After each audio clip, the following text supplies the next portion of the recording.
Hey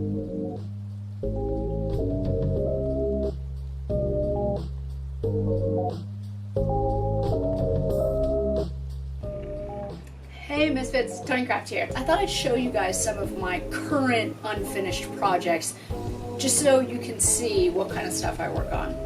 So recently I flew up to New England and I wanted something small and detailed to work with that wouldn't take up a lot of room. So I started this beading project, and I'm not really a beader necessarily, but I don't know, I think they're pretty. So I used a small embroidery hoop and just kind of kept adding beads as I went. Worked on it while I was at my mom's house, but I didn't know what I was necessarily going to do with this piece of fabric.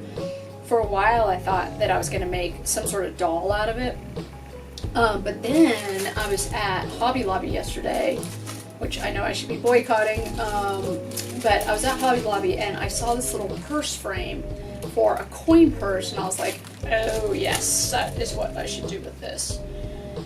But then I looked up how to actually make a coin purse with a coin purse frame.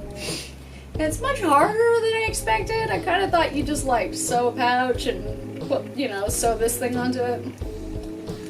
You have to have all these layers for stiffness and box corners and all kinds of stuff. So I will get to this, and I think it's going to look beautiful.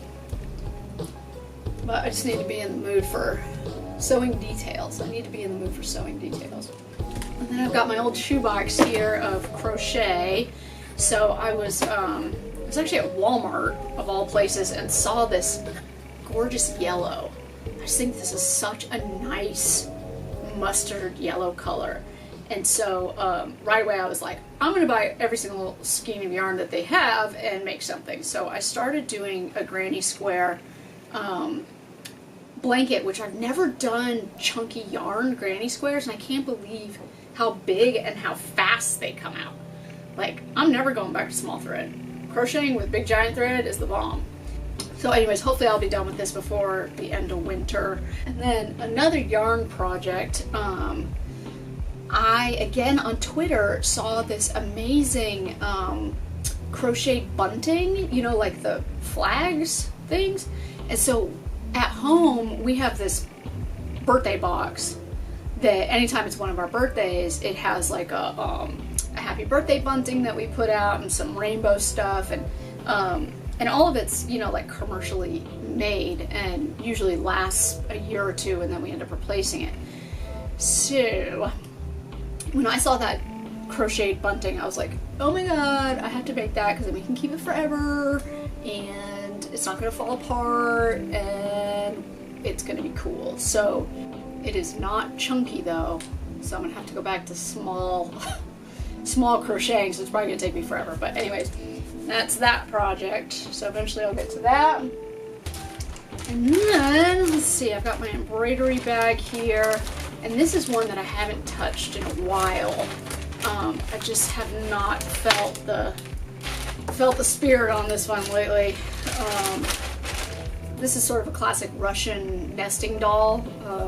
Don't ask me to pronounce the real name of them. It's funny because every time I pick this up I go, gosh, I'm kind of good at embroidery. I don't remember, like, I don't know how to do that now. I always have to look it up. But anyways, so that is another project. I've got this guy, which I've been working on forever and I need to get back to. And yes, I keep my stuff in plastic bags, trash bag. So here's a cactus that I've been working on. And she has embroidered eyebrows and embroidered lips, and I was kind of just gonna stop there. Like I didn't know if I was actually gonna do eyes or not.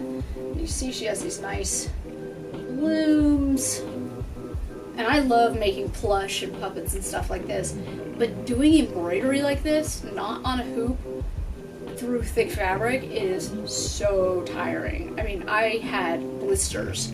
So so I took a break on this one. I need to get back to it. But I think her eyebrows are pretty baller. Got glitter in my tea. I hope you enjoyed today's video and enjoyed just kind of seeing what it is that I do in my downtime. and I hope I've inspired you or made you remember a project that maybe you have tucked away somewhere to go finish. And I will see you next week. Thanks so much for watching, and I really do appreciate it.